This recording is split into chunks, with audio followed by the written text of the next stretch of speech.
সাপের নাম শুনলেই যেন ভয়ে কেঁপে ওঠেন সকলেই। তবে সাপ নিয়ে মানুষের মনে এখনো নানা ধরনের বিশ্বাস ও ভ্রান্ত ধারণা রয়েছে।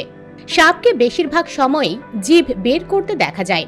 অনেকেরই ধারণা সাপের জিভ স্পর্শ করলে মানুষের মধ্যে বিষ ছড়িয়ে পড়ে।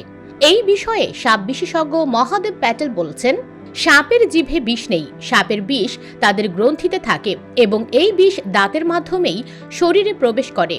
সাপের জিভ বা চামড়া দিয়ে বিষ ছড়ানোর কোনো সম্ভাবনা নেই। সাপে কামড়ালে এই বিষ দাঁতের মাধ্যমে আক্রান্ত ব্যক্তির শরীরে প্রবেশ করে এবং রক্ত প্রবাহে মিশে তার প্রভাব দেখায়। মূলত 3 ধরনের সাপের বিষ রয়েছে। নিউরোটক্সিক, এই বিষ স্নায়ুতন্ত্রকে আক্রমণ করে এবং শিকারের পেশিতে পক্ষাঘাত ঘটায়। হেমোটক্সিক, এই বিষ রক্তপাত বাড়ায় এবং রক্তের কোষ ধ্বংস করে। সাইটোটক্সিক, এই বিষ টিস্যু ধ্বংস করে এবং শিকারের কোষগুলিকে প্রভাবিত করে। মহাদেব প্যাটেল বলেছেন, কাউকে সাপে কামড়ালে সঙ্গে সঙ্গে চিকিৎসার সাহায্য নেওয়া উচিত। বিষ দ্রুত ছড়িয়ে পড়ে, ঘরোয়া টোটকা না করে বিশেষজ্ঞের কাছে গিয়ে চিকিৎসা করা ভালো। মহাদেব প্যাটেল আরো বলেন, সমাজে সাপ নিয়ে অনেক ভুল ধারণা ও কুসংস্কার ছড়িয়ে আছে।